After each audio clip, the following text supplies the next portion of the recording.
सबसे पहले 2020 में तो जाए, आखिर कैसा गुजरा है। हमारे देश में लक्ष्मी रानी बाई जी का नया जन्म हुआ है। जी हाँ, मैं आप समझ ही गए होंगे, मैं कंगना रनावत की बात कर रही हूँ। लेकिन नमस्कार, सत श्री अकाल, आदाब। सबसे पहले स्वागत है आप सबका सदाए पंजाल में। मैं हूं पल्लवी राजपूत और मेरे साथ हैं आसिफ मीर जी।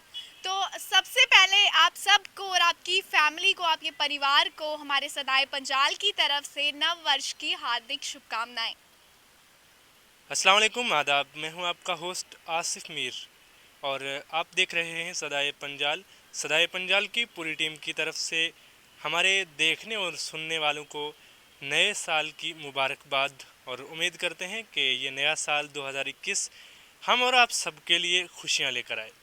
हम बात करेंगे 2021 की, कि 2021 हमारे लिए कैसा अरे रहने रे, वाला। एक मिनट, 2021 की क्या बात करें। सबसे पहले 2020 में तो जाए, आखिर कैसा गुजरा है, क्योंकि मुझे नहीं लगता हमारी जो पब्लिक है वो 2020 को इतनी जल्दी से भूल हाँ, पाई हो। बिल्कुल बिल्कुल, 2020 को हम कैसे भूल सकते हैं। 2020 का साल ही कुछ ऐसा गुजरा है कि ये भूलने के काबिल ही नहीं है। 2020 का स्वागत कैसे हुआ, 2020 कैसे लोगों ने गुजारा। सबसे पहले तो ऐसा ही हुआ होगा जैसे कि 31 दिसंबर 2020 को कल परसों लोगों ने सेलिब्रेट किया, बड़े अच्छे तरीके से सेलिब्रेट किया। इसी तरीके से 31 दिसंबर 2019 को भी लोगों ने 2020 के वेलकम के लिए बड़े अच्छे तरीके से सेलिब्रेट किया होगा। लेकिन लोगों को ये मालूम नहीं था कि 2020 में आने वाले जितने भी फेस्टिवल्स हैं उनको लोग सेलिब्रेट नहीं कर पाएंगे। जितने भी खुशी के दिन हैं, जैसे जितने भी त्यौहार हैं, दिवाली, होली है, ईदें हैं और भी क्रिसमस, जितने भी त्यौहार हैं, लोगों को ये यकीन नहीं था कि हमने 31 दिसंबर 2019 को इतने अच्छे तरीके से सेलिब्रेट कर लिया। लेकिन 2020 में आने वाले जितने भी फेस्टिवल हैं उनको वो अच्छे तरीके से सेलिब्रेट कर पाएंगे, क्योंकि 2020 की शुरुआत में ही कोविड ने दस्तक दे दी थी। 31 जनवरी 2020 को हिंदुस्तान में कोविड का पहला केस जो है वो आ चुका था, और साथ साथ में ही मार्च के आखिरी दिनों में और आखिरी हफ्ते में लॉकडाउन लग गया था। और लॉकडाउन कैसा लगा था वो मुझे और आप सबको पता है। जो लोग क्वारंटाइन रहे होंगे, जिन लोगों ने अपने दिन कहीं स्कूलों में, कॉलेजेस में या उन उन जगहों में गुजारे हैं जहाँ से वो 20 साल पहले या 30 साल पहले या 10 साल पहले मान लीजिए वहाँ से निकल कर अपने काम के लिए स्टडी मुकम्मल करके गए थे। लेकिन क्वारंटाइन में वही उन्हीं अपने अपने इलाका जात के स्कूलों में उन्होंने क्वारंटाइन के दिन गुजारे हैं। बड़े ही खुशगवार लम्हात थे वो, जिन लम्हात में उन्होंने क्वारंटाइन किया। उसके बाद कोविड में 2020 का ही तोहफा था। कोविड में लोग लॉकडाउन लगा। लॉकडाउन में काफ़ी स्टूडेंट्स डिप्रेस हुए, डिप्रेशन में गए अपनी स्टडीज़ को लेकर। कारोबार बंद हुआ, लोगों की दुकानें बंद हुई, बड़े बड़े इंडस्ट्रीज़ बंद हुई, बड़े बड़े काम रुक गए लोगों के। सारे लोग जिनके काम रुके, जो चीज़ें सारी एकदम से ख़त्म हुई, उनकी वजह से काफ़ी लोग डिप्रेस हुए, परेशान हुए। तो ये सारी चीज़ें 2000 जो है 20 के बीच रहीं, और 2020 मेरे ख्याल से लोगों के लिए बड़ा ही नासूर गुजरा है, बड़ा ही बुरा गुजरा है। हाँ जी हाँ, मैं बताना चाहूँगी 2020 मुश्किल हालात जो है हम लोगों ने, आपने, हमने बहुत से ऐसे मुश्किल हालात देखे होंगे जिसका सामना हम लोगों ने किया है। लेकिन मैं 2020 की एक अच्छी चीज़ भी बताना चाहूँगी जो 2020 में बहुत अच्छी हुई है। वो ये है कि हम सब, पूरी दुनिया जो है बाहरी अपने काम में इतनी व्यस्त हो गई थी कि हमें अपने परिवार के लिए, हमें अपनी फैमिली के लिए टाइम ही नहीं मिलता था। वो जो हम 2020 में सीख पाए हैं, 2020 में हमें अपने परिवार के साथ रहने का, अपने परिवार के साथ अच्छा टाइम स्पेंड करने का बहुत ही अच्छा मौका मिला है। ये बात हम 2020 की नहीं भूल सकते हैं। बिल्कुल, इसी के साथ आपने जो चीज़ कही है मैं मानता हूँ। बिल्कुल अच्छी बात कही कि वो लोग जो अपने कामों में बहुत ज़्यादा बिज़ी थे, वो लोग जो इतने बिज़ी थे कि उन्हें फैमिली का पता नहीं था, अपने माँ बाप के साथ, अपने परिवार के साथ, अपने बीवी बच्चों के साथ वक्त नहीं गुजार सकते थे। 2020 के लॉकडाउन ने उन्हें ऐसा एक सबक सिखाया, एक ऐसा रास्ता दिखाया जिस रास्ते से, जिस सबक को पढ़ के उन्होंने अपने फैमिली के साथ वक्त गुजारना सीखा और वक्त गुजारा, और उन्हें पता चला कि बाहर की दुनिया में वो आराम, वो मज़ा, वो एक कहते हैं वो चीज़ नहीं है, एक आराम नहीं है जो कि अपने परिवार के साथ वक्त गुजारने में है। इसके साथ 2020 ने एक और अच्छी चीज़ दी। 2020 ने ऐसे लोग जिन्हें अपने अंदर के इंसान का पता नहीं था, अपने हिडन टैलेंट का पता नहीं था, अपने छुपे रुस्तम का पता नहीं था, 2020 के लॉकडाउन में उन्होंने घर में बैठ के वो चीज़ बाहर निकाली। एक वो हिडन टैलेंट बहुत से लोगों ने में वो चीज़ थी जो वो दुनिया के सामने जाहिर नहीं कर सकते थे, कहीं और बिजी थे, अपने उस अंदर के इंसान को बाहर नहीं ला सकते थे। वो चीज़ वो लोग बाहर लेके आए। कोई कुछ ने कुछ गाने निकाले, कुछ सिंगर थे और लॉकडाउन में फ्री थे तो उन्होंने उस पर प्रैक्टिस की। कुछ लोग ड्राइंग करते थे। मतलब कि हर एक वे से हर एक बंदे के पास एक अपने अंदर का इंसान था जिसे वो बाहर नहीं निकाल सकता था। लॉकडाउन में वो चीज़ आई। उसके साथ साथ अब आते हैं उस मुद्दे पे कि 2020 ने हमसे कुछ ऐसी शख्सियात, कुछ ऐसी हस्तियां खोई हैं जो कि तारीख़ में लिखी गई हैं। जो तारीख़ी शख्सियत थी, तारीख़ी हस्तियां थी, वो हमसे खो गई हैं। उर्दू हिंदी शेर व अदब की एक जानी मानी शख्सियत डॉक्टर राहत इंदौरी, जो हिंदुस्तान ही नहीं बल्कि बैरून मुल्क के लोगों के दिलों में बसते थे। वो शख्स, वो हस्ती जिन्हें आज भी हर लब से गाया जाता है, हर लब से पढ़ा जाता है और हर कान से सुना जाता है। राहत इंदौरी एक ऐसी शख्सियत थी जिन्हें हिंदुस्तान की तारीख़ में आने वाला हर शायर उन्हें नहीं भूल सकता। राहत इंदौरी जी इस दुनिया से गए। एक दुख का लम्हा था वो हमारे लिए 2020 का वो दिन जब राहत इंदौरी जी हमें इस दुनिया में छोड़ के तो खुद चल बसे। उसके बाद एक ब्राइट स्टार, एक ब्राइट स्टूडेंट सुशांत सिंह राजपूत, जो फिल्मी दुनिया में खासकर बॉलीवुड में एक अहम किरदार अदा करते थे और सरी फहरिस्त में अव्वल नंबर पर आते थे, वो इस दुनिया से गए। बड़ा चौंका देने वाला वाक़या हुआ ये। बहुत ही चर्चा रही 2-3 महीने सुशांत सिंह राजपूत के सुसाइड के मामले पर। मैं तो यही कहूँगा कि वो हमें छोड़ कर के हमारे लिए एक दुख की घड़ी थी। और भी बहुत से शख्सियात, एक बहुत सी हस्तियाँ जो है 2020 में हमें छोड़ कर चले गए, जो हिंदुस्तान की तारीख़ में अव्वल नंबर पर थी। जी हाँ, मैं बताना चाहूँगी बहुत से हमने अच्छे लोगों को जो है 2020 में खो दिया है। तो चाहे मुझे नहीं लगता वैसी हस्तियाँ जो हैं हमें फिर देखने को मिलेंगी। ऋषि कपूर जी से, और ब्राइट स्टूडेंट जैसे आपने बोला, सुशांत सिंह राजपूत बहुत ही ब्राइट स्टूडेंट थे और ब्राइट स्टूडेंट के साथ साथ वो ब्राइट एक्टर भी थे। तो बहुत अच्छे इंसान थे। हम लोगों ने बहुत से अच्छे इंसान को खोया है। लेकिन इस बीच, इस दुख के दौर में एक चीज़ 2020 की मैं आपको बताना चाहूँगी। 2020 में एक ऐसी चीज़ हुई है, वो ये है कि हमारे देश में लक्ष्मी रानी बाई जी का नया जन्म हुआ है। जी हाँ, मैं आप समझ ही गए होंगे मैं कंगना रनावत की बात कर रही हूँ। लेकिन मैं बताना चाहूँगी रानी लक्ष्मीबाई जो है वो सिर्फ 2 महीने के लिए ही हमें दिखी। 2 महीने से ज़्यादा वो नहीं टिक पाई, क्योंकि उसके बाद किसान आंदोलन ऐसा आया। हमारी लक्ष्मी रानी बाई जो है अच्छे से बाहर आनी चाहिए थी, वो उससे कहीं और ही ट्रैक में आते हुए डिस्ट्रैक्ट हो गई और किसान आंदोलन में ऐसी उलझ गई कि उनको भूल ही गया शायद वो भारत की जो है रानी लक्ष्मीबाई बनी थी। बिल्कुल, किसान आंदोलन से याद है कि पिछले 2-3 महीने से किसान बहुत परेशान हैं, बॉर्डर्स पे स्ट्राइक पे हैं, किसानों की मौत हो रही है इस कड़ाकेदार सर्दी में, कोविड के इस जंग में। किसान एहतजाज पर हैं और बहुत ही परेशान हैं। और मैं तो इस चीज़ को गलत ही कहूँगा, किसान बिल को गलत ही कहूँगा जो सरकार कह रही है कि किसानों के हक में है। मैं गलत इसलिए कहूँगा कि किसान और मेजॉरिटी में लोग, अक्सरियत में लोग इस चीज़ के खिलाफ हैं। बहुत ही कम लोग हैं जो किसान बिल के हक में हैं। अगर ये चीज़ गलत ना होती, किसान सड़कों पर ना होते। अगर ये चीज़ गलत ना होती, किसान आज मर ना रहे होते।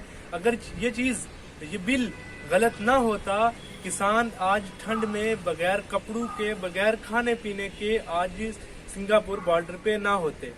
अगर ये चीज़ सरकार ने गलत ना की होती तो आज किसानों को बॉर्डर पे तारबंदी करके रोका ना गया होता। बिल्कुल किसानों के साथ ही गलत हो रहा है और आंदोलन ही आंदोलन है। लेकिन इसी आंदोलन के बीच बात करें जम्मू कश्मीर की, जम्मू कश्मीर में पिछले 70 साल से मान लीजिए आंदोलन ही आंदोलन है। जी हाँ, मैं बताना चाहूंगी जम्मू कश्मीर का आंदोलन से इतना पुराना रिश्ता है, मैं बोलूंगी जन्म जन्मों से इतना पुराना रिश्ता है कि मुझे नहीं लगता जम्मू कश्मीर का नाम आए और आंदोलन का नाम ना आए, ऐसा बहुत मुश्किल होगा।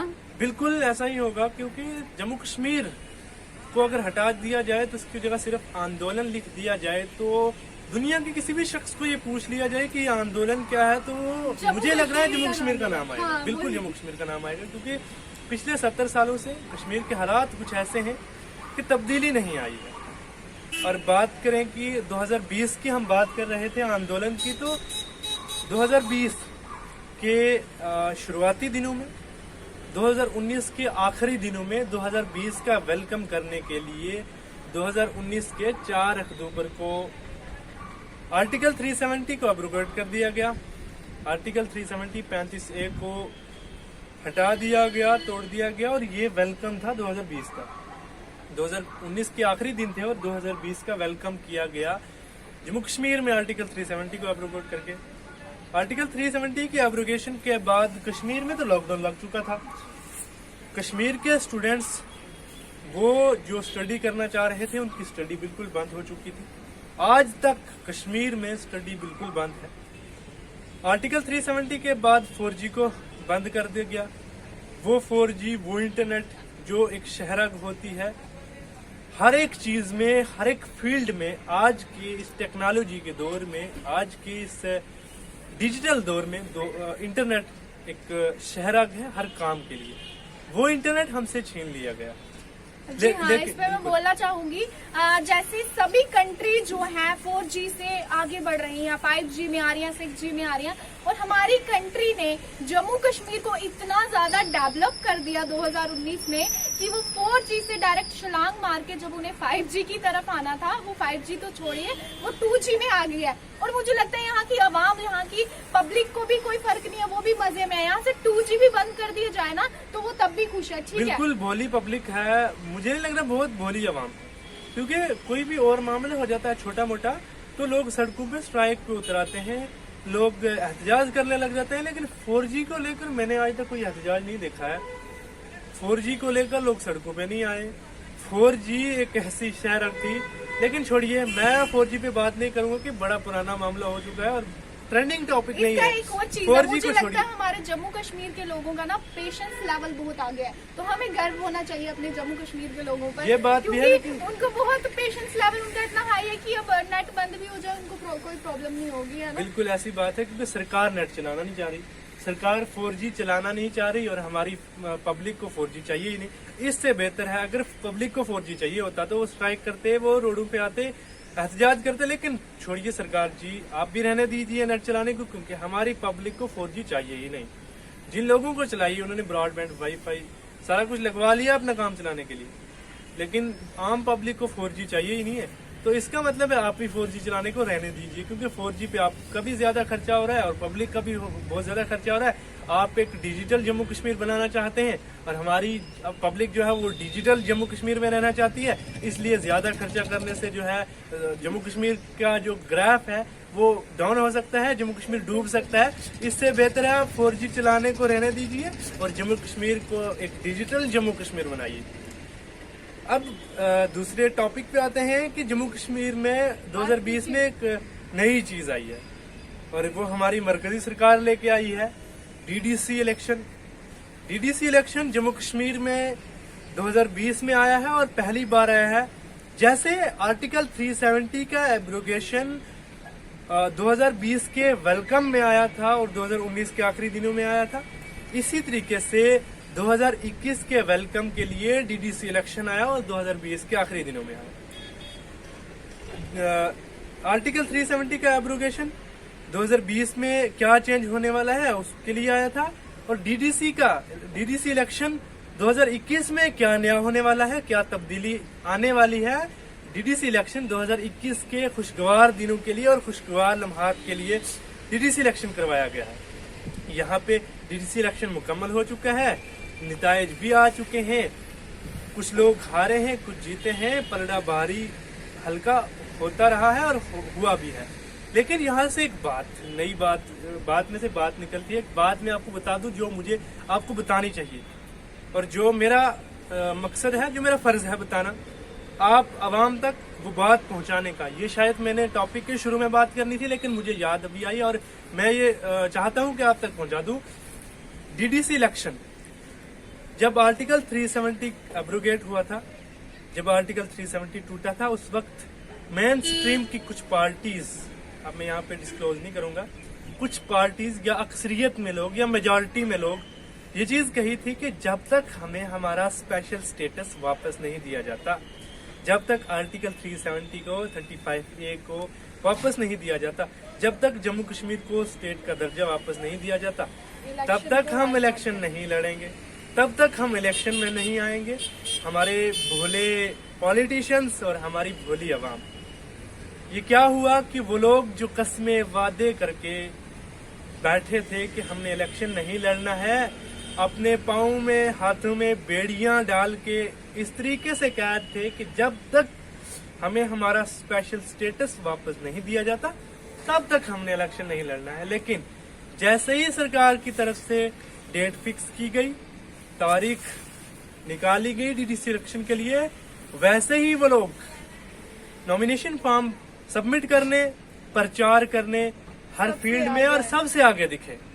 ये बात मुझे नहीं समझ आ रही कि ये क्या चीज है, लेकिन हाँ मुझे ये समझ आ रहा है, ये है पॉलिटिशियन और पब्लिक। ये पॉलिटिक्स है, यहाँ पे पॉलिटिक्स और पब्लिक के बीच की बात है। यहाँ पे जहाँ पे पॉलिटिक्स आती है ना, वहाँ पे फैमिली की नहीं रहती। यहाँ तो फिर आवाम और पॉलिटिशियंस की बात आ गई है। तो मुझे नहीं लगता हमें इन पॉलिटिशियंस के बातों का भरोसा करना चाहिए, क्योंकि हम देखते भी हैं इलेक्शन के शुरुआत में उनका रिएक्शन कैसा होता है, और जीतने के बाद वो ऐसे लगता है कि सो गए हैं कहीं आराम की नींद में, कहीं आराम के बनवास काटने चले गए हैं। वो मुझे ऐसे ही लगता है कि वो जीतने के बाद कोई बनवास काटते होंगे उस जीतने की खुशी में। हाँ बिल्कुल ऐसा ही लगता है। अब देखते हैं, डीडीसी इलेक्शन हुआ है और सरकार ने एक नया रास्ता दिखाया है, एक प्रॉपर अब नया वे दिखाया है। अब देखते हैं, डीडीसी इलेक्शन हो चुका है और 2021 भी शुरू हो चुका है। 2021 के साल में देखते हैं डीडीसी इलेक्शन की बाद कितनी डेवलपमेंट आती है, क्या चेंजेस आती है। लेकिन 2021 में लगता है कि 1% डेवलपमेंट आने वाली है। क्यों आने वाली है कि 2020-19 जब 2019 था तो 2019 एंड में एक डिजिट 9 था, और उसका मतलब था कि हमारा ग्राफ 9% ऊपर था। उसके बाद 2020 आया ना, तो ये 2020 एक चीज को लेके सामने लेके आया कि इसके एंड में डिजिट 0 था, और ये चीज थी कि हमारा ग्राफ डाउन भी होने वाला है और 2020 में कोई तब्दीली नहीं आने वाली। ये बात बिल्कुल जाहिर थी, ये 2020 के 0 वाले डिजिट ने हमें बता दिया था। अब 2021 का एक डिजिट जो 1 डिजिट है वो आ चुका है, और अब लगता है कि इसका ग्राफ 1% थोड़ा ऊपर जाने वाला है। अब हम देखते हैं 2020 तो खत्म हो चुका है, क्या तब्दीलियां आई हैं। ये छोटी मोटी जो 2-4 मोटी मोटी बातें थी, ये हमने आप सबके सामने रख दी हैं। अगर आपको 2020 के बारे में कोई और ऐसी चीज जो हमने नहीं बताई है, अगर आपके माइंड में आ रही है, तो अपने कमेंट सेशन में जरूर उस चीज को हाईलाइट कीजिएगा, ताकि हमें भी पता चले कि आपके माइंड में 2020 के रिलेटेड कौन सी ऐसी चीजें हैं जो हमारे माइंड में नहीं आई, वो आपके माइंड में आ चुके हैं। तो हमारा जो टॉपिक है ज्यादा लंबा हो रहा है, इसलिए मैं आखिर में यही कहूंगा कि 2021 शुरू हो चुका है और डीडीसी इलेक्शन भी हो चुके हैं। अब देखते हैं कि 2021 में क्या तब्दीली आने वाली है, क्या चेंजेस आने वाली है, ये तो देखेंगे 2021 के एंड में। फिलहाल मैं ये उम्मीद करता हूँ और ये दुआ करता हूँ कि 2021 हम और आप सब के लिए खुशियां लेके आए, और ऐसे ना गुजरे कि जैसा 2020 हमारे लिए गुजरा है, क्योंकि 2020 का साल बहुत ही कठिन गुजरा है। तो दुआ करता हूँ कि 2021 का साल जो है हमारे लिए खुशियां लेके आए, हम एक दूसरे के साथ खुशियां बांटे, हमारे जितने भी त्योहार हैं उनको अच्छे तरीके से मनाएं। फिलहाल मुझे दीजिए इजाजत और देखते रहिए सदाए पंजाल।